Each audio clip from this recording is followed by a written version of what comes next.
One of the looming crises begging for resolve in the ECOWAS bloc is the growing threat of piracy and extremism, a phenomenon which borders on the struggle for resources in the sub-region but puts many lives in danger. Speaking on the current trend in the sub-region, Dr. Zenato Rollins, the Deputy Ranking on Defense and Interior Committee of Parliament, said,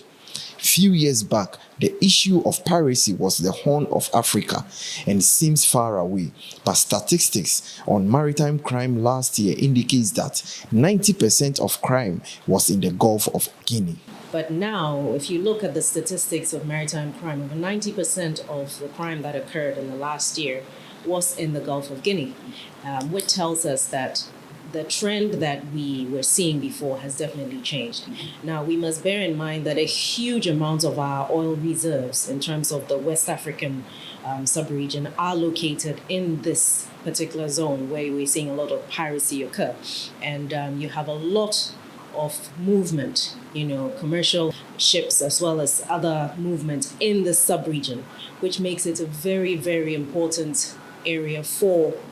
the sub-region, especially given the fact that you have landlocked areas in the ECOWAS and they rely on coastal access to have access to a lot of the things that would come by the sea. Now, why are we seeing a lot more of that? It's because there's been a beefing up of security in the Horn of Africa with regards to maritime security. And this was the obvious weak point in the whole chain. Now, if we look at also what's happening in the Sahel and in the sub-region with regards to the spreading of violent extremism in the sub-region and a lot of the terrorist attacks, it becomes obvious that there's a downward drift or a southernward drift, from a lot of these violent extremists because they're looking for access to the sea, which means that countries that hitherto had no issues with regards to whether it's terrorism or the issues of violent extremism have to wake up to the fact that they are now the obvious targets. Ghana, Nigeria, Cote d'Ivoire, Benin, Togo, all of these are major countries that give access to the sea. And clearly, given this agenda with regards to creating all sorts of states within the sub-region and the scramble for resources, it's quite clear that if we do not beef up our resources with regards to our internal security, our border security, and our maritime security, we're just going to be sitting ducks for these extremists. She said the threat calls for effective collaboration and intelligence sharing among ECOWAS member states to deal with. This situation is such a huge one to deal with that it really requires cooperation and collaboration of the various nation states, which is why you see a lot of movement going on with regards to the ECOWAS Commission, the heads of states constantly meeting on various issues. The issue of terrorism, the issue of violent extremism cannot be dealt with unilaterally. It requires that international collaboration and cooperation. But it also means that the various countries must be able to draw one another's attention to things that are happening within their territories that may be creating a vulnerability for the sub-region. So that aspect of cooperation is not only about having those meetings and those conferences, but it's also about being able to say to your fellow leader and say, listen, this situation happening in your part of the country where, the armed forces, for example, are not having a presence in a particular area, or the situation of extending one's tenure by changing a constitution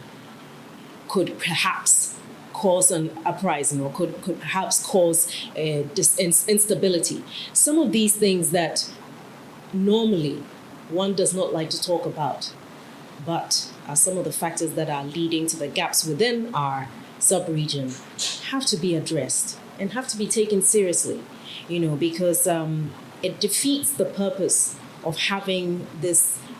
the ECOWAS, for example. It defeats the purpose of having the AU, for example, if there isn't that strength within to ensure that member states or the various leaders in the various states are adhering to the various agreements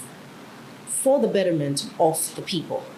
On the ability of Ghana to defend its territorial boundaries, she said the country is capable, but added the need to psych the minds of Ghanaians to appreciate the need to beef up the country's security equipment and installations. We are looking at a multifactorial thing here.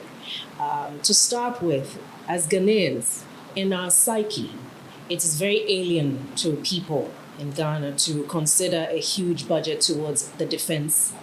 or our internal security for that matter. And therefore, every time there are issues with regards to the procurement or the purchase of defense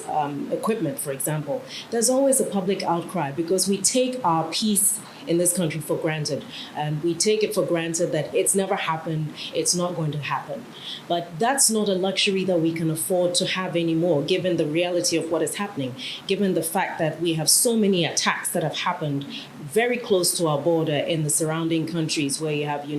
what's happening in Burkina Faso, which has more or less been overrun by violent extremists and terrorists, which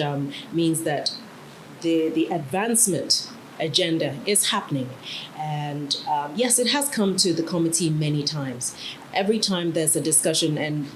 whenever we meet, it's not actually only at the time of discussion of budgets, but we cannot get away from the reality of what we're faced with. And I think it really at this point demands the political will to, on the one hand, educate the public on the necessity on the acquisition of the necessary military equipment, both for our protection of our land and our, air space, but also our maritime security, given the fact that Ghana has a huge stake with regards to oil and other resources.